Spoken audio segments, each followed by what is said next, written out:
Hello everyone, welcome to yet another session of the Daily News Analysis by SRIRAM'S IAS, where we take up the important articles featuring in the Hindu newspaper and break them down for our understanding from the UPSC examination point of view. So let's start our today's discussion by taking the important articles which feature in the New Delhi edition of the Hindu newspaper.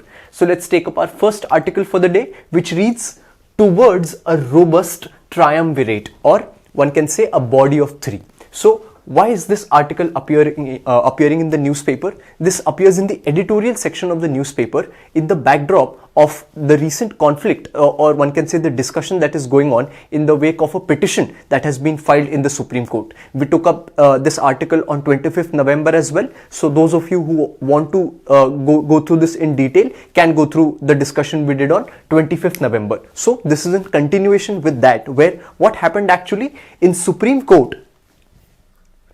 A constitution bench of the Supreme Court was hearing petitions seeking an independent mechanism to appoint election commissioners. So the whole matter in front of the Supreme Court was with respect to the appointment mechanism for election commissioners, their removal and the vacancies that were there as for election commissioners. So we had seen that what had happened was that Supreme Court had expressed concern on the independence of the election commissioner. Why? Because the post was vacant since May 2022 till from May 2022 till November 18. So what happened was on Friday, Arun Goyal, who was a former secretary, he took voluntary retirement. Saturday, he was appointed as the election commissioner, and Monday, he took charge. So it was said that this hasty appointment of an election commissioner is a question, and this raises concern with respect to the transparency in appointment, and also will raise a further question on the independence of the election commissioner. So in this backdrop, this particular article is written by Naveen Chawla, who himself is a former chief election commissioner and author of many books and writes with respect to the election commission reforms. So he gives his take with respect to what should be done with respect to this concern with respect to the independence of election commissioners. So let's look at what the author has to say and also study this issue in detail, because this forms a very important part of our examination, because election commission is a very important body in our democratic polity, so important that it has a constitutional status. The powers, the functions, all the provisions with respect to this commission are mentioned in the constitution, and it accords a very important status to this body. That is why all the issues that are surrounding this body become an important aspect for us to study. So let's understand. So we understood the issue, what was the case going on. Now we know, let's refresh ourselves with respect to some of the provisions. So when we talk about the Election Commission of India, originally the commission had only one election commissioner, but after the Election Commissioner Amendment Act of 1989, it was made a multi-member body. So it was from one election commissioner, now it is one chief election commissioner and other two members are known as the election commissioner. That was what the present system is. So presently it consists of the CEC or chief election commissioner and two election commissioners. What about their appointment and tenure? So their appointment is done under the seal of the president, which means that the executive appoints or the council of ministers appoints the election commissioner. They would advise the president, and then president would appoint the chief election commissioner and the election commissioners. They have a fixed tenure of 6 years or up to the age of 65 years, whichever is earlier, and they enjoy the same status and receive same salary and perks as available to the judges of the Supreme Court. This is with respect to their appointment and tenure. Then we have the aspect of removal. Here is where we need to look at how can the election commissioners or the chief election commissioner resign or be removed from their post. So they can resign anytime or can also be removed before the expiry of their term. And the catch over here is that the chief election commissioner can be removed from office only through a process of removal similar to that of a Supreme Court judge of a parliament. So judge by parliament, which means that in order to remove a chief election commissioner, the process of removal is a little tough one, because one has to go through the impeachment process, which is similar for either a Supreme Court judge or the president. And we know that in order to impeach these two institutions or personalities, we need a resolution passed in both houses of the parliament with special majority. So it makes a little difficult, this impeachment process and removal of a judge or a president. So a chief election commissioner's removal has also been accorded the same protection. But the catch over here is that it is only accorded to the chief election commissioner and not to the election commissioners. The election commissioners are out of this a difficult removal process, and therefore they can be readily removed. This is where the limitations of the election commission's provisions come in, where the constitution has not prescribed the qualifications. This is the first limitation, where who to appoint and how should the appointment procedure be, how transparent should it be, what should be the qualifications, that has not been mentioned. So this is often always taken advantage of. So what should be the qualifications of the members, that has not been mentioned. Then the constitution has not specified the term of the members of the election commission. So those members other than the chief election commissioner do not have the same level of protection. The constitution has not debarred the retiring election commissioners from any further appointment by the government as well. So this is also one of the thing left alone, which creates after employment opportunities for these kind of people. So these are the limitations. Here is where the problem is stemming in, that because the election commissioners do not have the same level of protection as the chief election commissioner has, he can only be removed by special majority via the impeachment process, but the election commissioners can be removed at will. And here is where the problem is coming, where the independence and the autonomy of the election commissioners is in danger. And this is what the author also feels, that as long as he was the election commissioner, he was afraid to take decisions. Only when he became the chief election commissioner, he saw that the independence and protection that is required to function in a democracy wherein multiple political parties are there are conflicting interests. So the chief election commissioner and especially the election commission holds a very important position. So equal protection is also very important for them. So the author says that the protection was adequate as a chief election commissioner but not as a election commissioner. So he gives certain reforms that are already suggested for the election commissioner by certain committees and organizations. First is the Dinesh Goswami committee, which was formed in 1990, and this talked about the same kind of reforms. One is how should the members be chosen,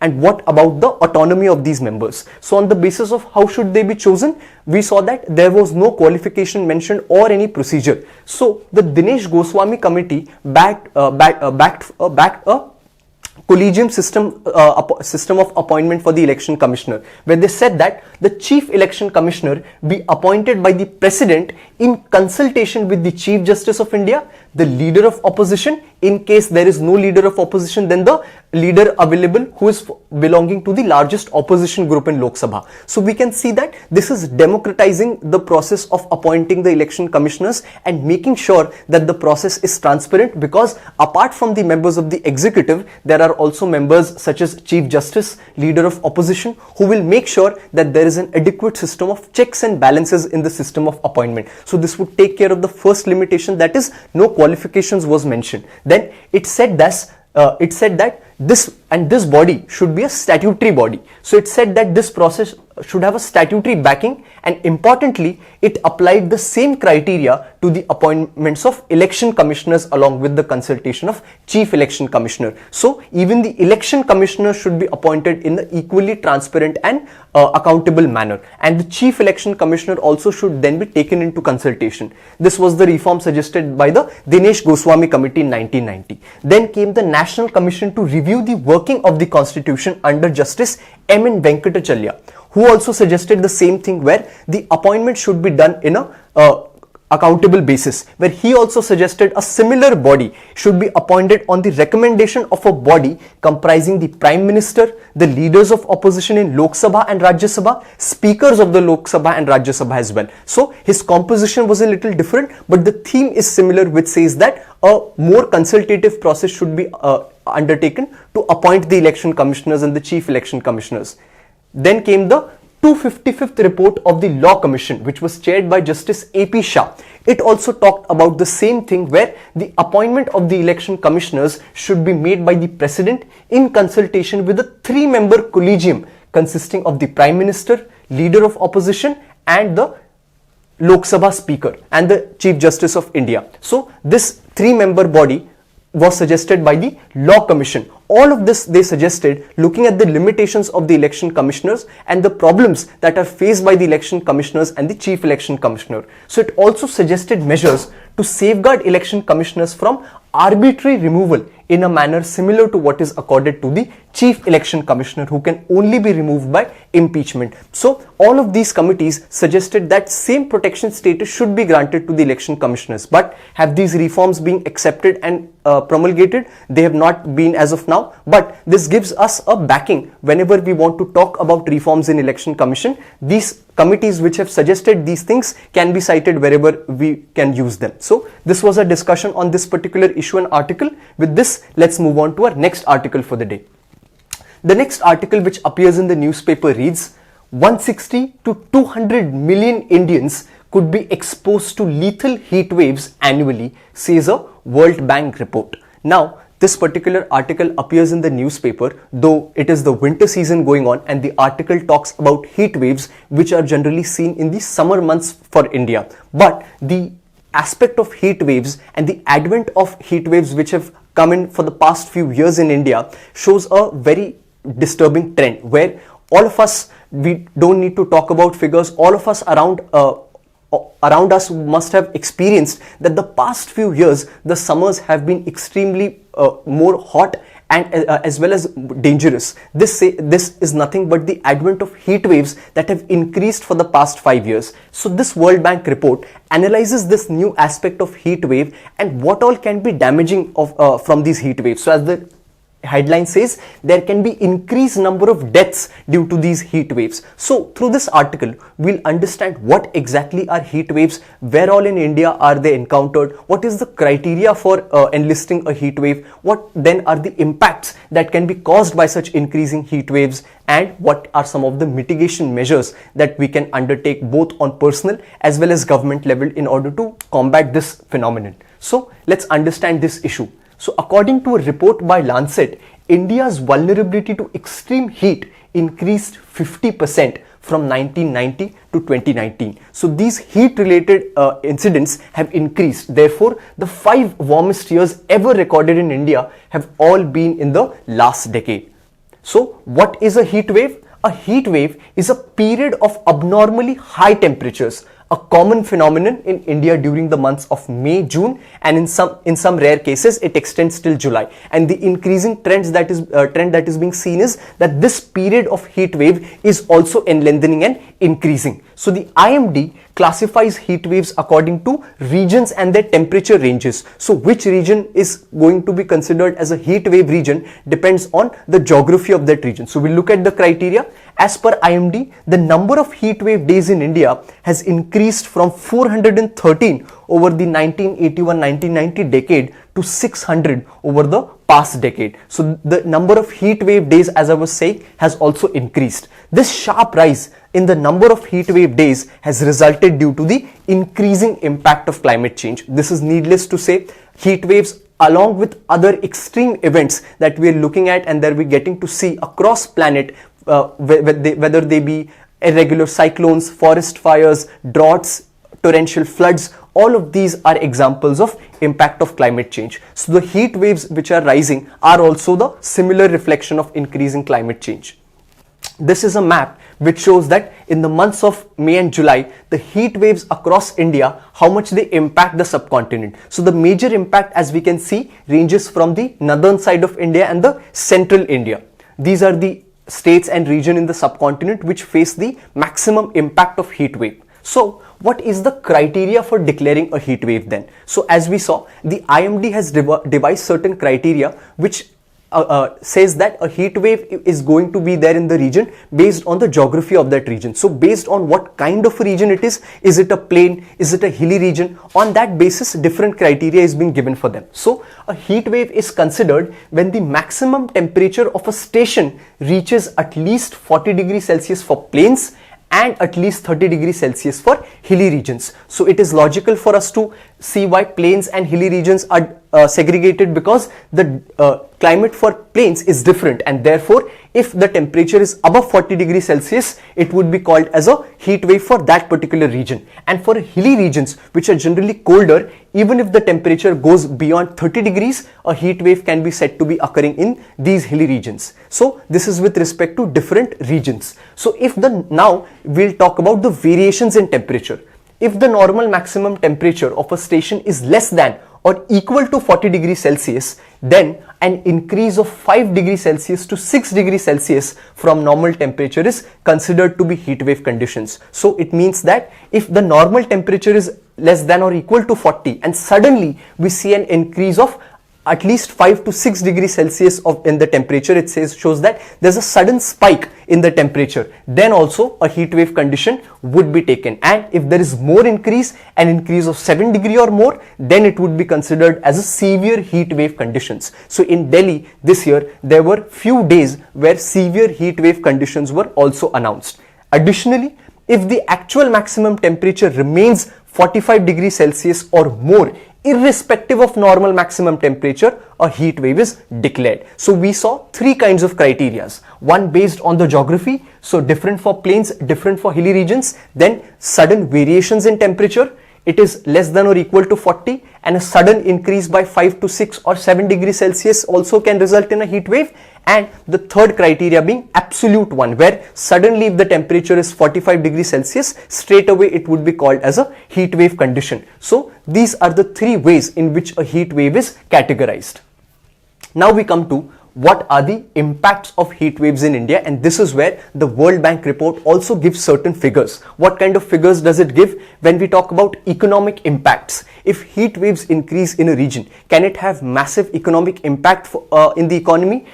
It does, because the heat wave impacts the livelihood of the poor and marginal farmers, and it also impacts the labor productivity. So this is where the World Bank report forecasts that from 2030, 160 million to 200 million people can be exposed to lethal heat waves in India every year, and nearly 34 million Indians will face job losses due to heat stress related productivity decline. So it's a very vicious cycle which will impact human health, human productivity. It will then lead to job losses, and it will then reduce the GDP and ultimately lead to economic losses. So this is the first thing that we saw, a major impact, that is economic impact due to the heat wave. Then is on the impact on agriculture sector. This is also a significant thing which we can understand. If the heat wave conditions are increasing, which means that those conditions which the crops were getting to grow, now they are changing. Will it not impact the crop yield? So the crop yield suffer when temperatures exceed the ideal range. So it will have a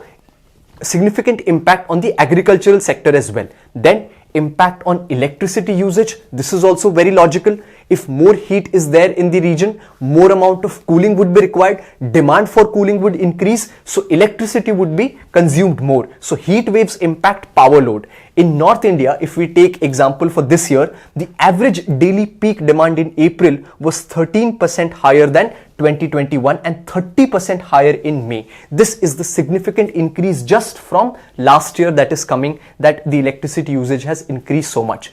Even the World Bank report talks about this, that by 2037 the demand for cooling is likely to be 8 times more than the current level, and the demand for a new air conditioner by this time is going to be that every 15 seconds one air conditioner would be required by some person or the other. So obviously this would lead to what? Leading to an expected rise of 435% in annual greenhouse gas emissions over the next 2 decades. So it's not just an impact of climate change, but in order to combat this situation, more greenhouse gases would be supplied to the atmosphere, and the impact would just increase and increase. This is the stage at which heat wave and its related dangers are at. Then human mortality. This also we saw that the report is forecasting that the number of deaths will increase because of heat related illnesses. Then the impact will go on food insecurity. This also flows from these interactive impacts. When the economy will get hit, agricultural sector will get hit. It will directly put an dent on the food availability and food insecurity, because if the availability will decrease, the prices of food grains will increase, and if the prices increase, especially those households who are not able to afford food would again not be able to access food and would lead to malnutrition and climate related deaths, especially in the tropical regions, and India falls in the tropical as well as subtropical regions. So the food insecurity is also a direct impact. Then impact on workers, as we saw, the workers will face diminishing productivity and the weaker sections will be specifically affected. This we're looking at increasingly when we talk about climate change, that the perpetrators of climate change often are not the ones to face the impact, but it is the weaker section, the construction workers who are working day and night at the construction sites. They are the ones to face this impact of heat related events. So the climate science community has reported overwhelming evidence that extreme events such as heat waves are likely to become more intense, more frequent, and of longer durations in future unless emissions of the greenhouse gases and aerosols are cut globally. So these are the many impacts of heat waves that we will be seeing if certain important steps are not taken in order to combat these heat waves. So what are those efforts or long-term strategies that India needs to adopt, or what is India doing on this front? So first is to have a heat waves action plan. This means that in order to combat the problem of heat wave, we need to have a firm policy measure, we need to have a plan in place. So as deaths due to heat waves are preventable, government must prioritize preparing a long-term action plan to safeguard human lives, livestock and wildlife. So first of all, a robust policy framework is needed in this. Then public awareness and early warning system. So this is also an important component where people need to be made aware of what are the heat wave conditions, if there are heat waves, what kind of preventive strategies can they adopt on their personal level. So public awareness becomes important. Early warning systems can be employed in order to make the people aware earlier so that they can take preventive measures. So both these measures are important again to take care of the heat wave conditions and their harm that can accrue from it. Third is implementing the climate action plans. When we're talking about heat waves, we're talking about climate change, how it's the impact. So in order to look at mitigating the impact of heat waves, what should be the long-term solution is that whatever we are planning with respect to our reduction in greenhouse gases emissions and all the plans with respect to climate action should be implemented in a fast-track manner, in a more robust manner. Then recognizing of heat waves as a natural disaster. Why would this be helpful? If we give this recognition to heat waves that they are a natural disaster, this would give clarity to the disaster management authorities to make a concrete plan on this heat waves, and that plan would percolate down to district level, school level, so that whenever tomorrow a heat wave condition arises, what should be the protocol that is to be followed by the schools, other institutes, organizations, that would be clear for them. So recognizing it as a natural disaster would make sure that it has the backing and it comes into the law books. This is the another measure. Then is the concept of sustainable cooling. This is something that the World Bank report talks about. In fact, it is titled Climate Investment Opportunities in India's Cooling Sector. This report says that when the heat waves are rising and the need for cooling is going to increase, why not we start investing in sustainable cooling methods? So there is something called passive cooling technology, a widely used strategy to create naturally ventilated buildings, which can be a vital alternative to address the urban heat island. This is also a significant phenomenon wherein in urban spaces, due to certain construction aspects and other aspects, heat in urban spaces gets trapped, and that is known as the urban heat island effect. So having such sustainable cooling technologies can help us prevent this. So even the report says that by investing in these technologies, it's an investment opportunity of 1.6 trillion by 2040. And besides reducing greenhouse gas emissions, since this would be sustainable technologies, it would also create 3.7 million jobs. So investing in alternative eco-friendly technologies is an measure that needs to be taken in order to fight this heat wave impact in the long term. Then certain personalized measures that we can take is replacing the roofs of the houses, where in certain places dark roofs are used. So in place of that, certain lighter and more reflective materials can be used to reflect back heat. And then finally, we need to adopt climate resilient crops, where we saw that heat waves is impacting agriculture. Certain climate friendly and climate combative crop practices need to be adopted in order to save the crops. So practices like mixed farming and other technologies can be used in order to save these crops from the climate affected disasters. So these are some of the measures that the report also suggests, and additionally that we have cited, that need to be taken in order to deal with this phenomenon, which up until now is just giving us itchy feeling, but in certain number of years, in 1 or 2 decades, this impact is going to be so severe that we won't able to ignore it, and then the time would not be right to act upon it. We finish the article for the today's session over here, and we meet again tomorrow with the important articles from the newspaper. Thank you.